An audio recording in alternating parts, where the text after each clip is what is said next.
So hi hello everyone, कसे आहेत सर्वांना? शुभ सकाळ. सकाळ झालेली आहे, सर्वांचा चहा पाणी नाश्ता पाणी सगळं झालेलं आहे. रुटीन आजचं व्यवस्थित झालेलं. आता घेते मी जेवण बनवायला, कारण की आता वाजलेले आहेत 11:30. ठीक आहे, 12 वाजता तर जेवण व्हायलाच पाहिजे आणि 12-12:30 पर्यंत आम्ही जेवण करतच असतो. ठीक आहे, तर फॉर एक्झाम्पल आता ही जी कोथिंबीर आहे ही रॅप करून दिलेली आहे मला कागदामध्ये दिली दुकानदारांनी. ठीक आहे, कारण की प्लास्टिकवरती बंदी आहे, पण कुठे कुठे चालूच असतं की प्लास्टिक सुद्धा म्हणजे पिशवीमध्ये देताच असतात.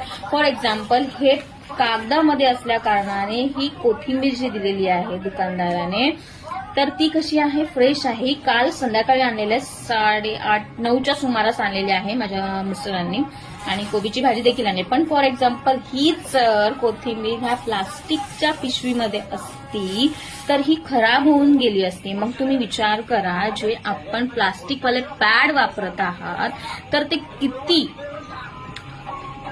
कुठल्या प्रकारे आपल्याला ते नुकसान करू शकतं.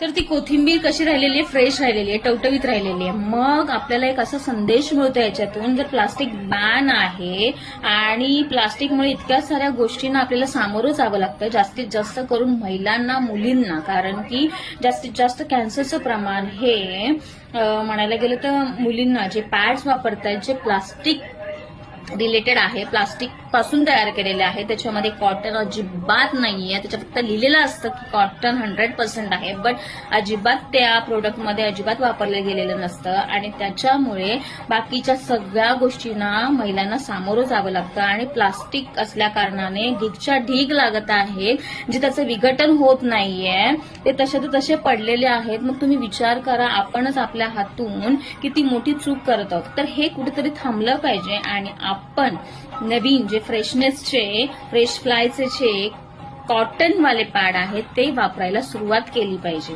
काय म्हणताय? मग करा सुरुवात आजच, आणि कमेंट करा आणि व्हिडिओ जास्तीत जास्त शेअर करा.